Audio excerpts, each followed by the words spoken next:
Всем привет! Сегодня хочу поделиться с вами своей новой швейной покупкой, о которой я давно мечтала. Это промышленный оверлок. Вот он стоит собранный, мой красавец.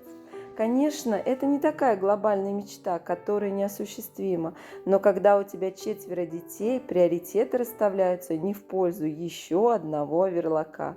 Оверлок я заказала 2 недели назад в соседней области. В нашем городе нет магазина со швейным оборудованием. И теперь у меня полный комплект из прямострочной машины и оверлока. Чтобы все это удобно расположить в моей небольшой мастерской, нам пришлось с мужем немного потрудиться, но оно того стоило.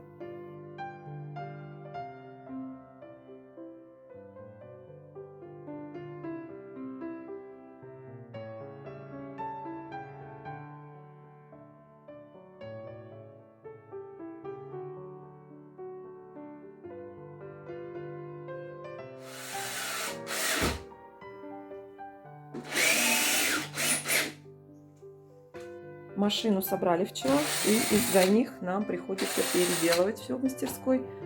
Переделываем полки, нужно перевесить, потому что не умещается держатель для ниток. Полки висели примерно вот до сюда. И из-за этого нам придется еще перенести вот этот стеллаж, на котором у меня чего только нет. И поставим его в это место, где зеркало. Зеркало и гладильная доска переедут на эту сторону. Раньше у меня было немножечко по-другому. У меня была только одна промышленная машина, она стояла вот здесь у стены. Здесь у меня стоял стол у окна, и здесь гладильная доска. А так как у меня появился еще оверлок, приходится все переделывать. Ну, я думаю, что это последний раз, когда мы переделываем все в моей мастерской. Потом покажу вам, как все будет. Пока устанавливаем полки чуть выше. Уже наступил новый день, и я хочу с вами поделиться, как сейчас в моей мастерской все готово. Вчера до самой ночи практически все делали, все разбирала, я все расставляла. И вот так сегодня выглядит моя мастерская. Стеллаж, который мы сюда перенесли. Полки, которые нам пришлось поднять выше. Швейное мое оборудование. Машины мои. Также муж сделал мне свет. Сейчас вам покажу. Прикрутил сюда лампы, и здесь стало теперь очень светло. Стол рабочий, небольшой, но очень удобный. Конечно, хотелось бы большой стол, но он, наверное, сюда не поместится, если только сделать его вот так вдоль окна, и тогда будет трудно подойти к швейной машине. И вот этот уголок, здесь у меня стоит гладильная доска, здесь у меня мои выкройки. Розетки здесь нет, пришлось повесить удлинитель. И зеркало. Зеркало закрывает доска, оно ниже, но если нужно, то можно отодвинуть доску, и будет все отлично. Небольшая комнатка совсем у меня. Не знаю, сколько метров, наверное, 2,5 и метра на 3,5. И вот столько здесь умещается огромный стеллаж до потолка. 2 промышленных машины, у каждой стол по 1,20 м. Полки, стол тоже большой.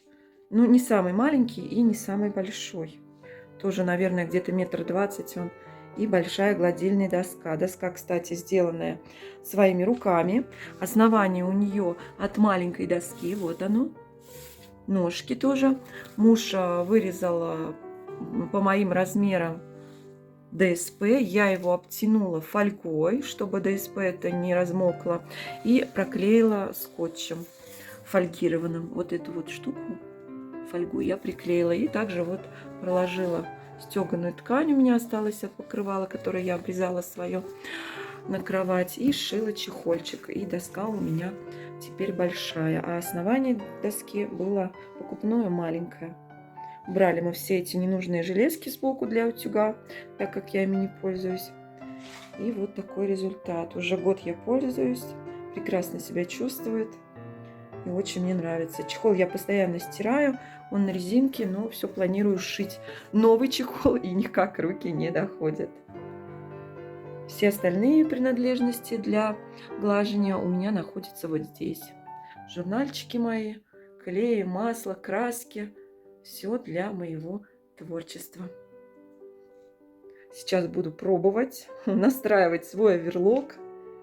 Страшно, конечно, немножко, но нужно привыкать. Я уже пробовала шить.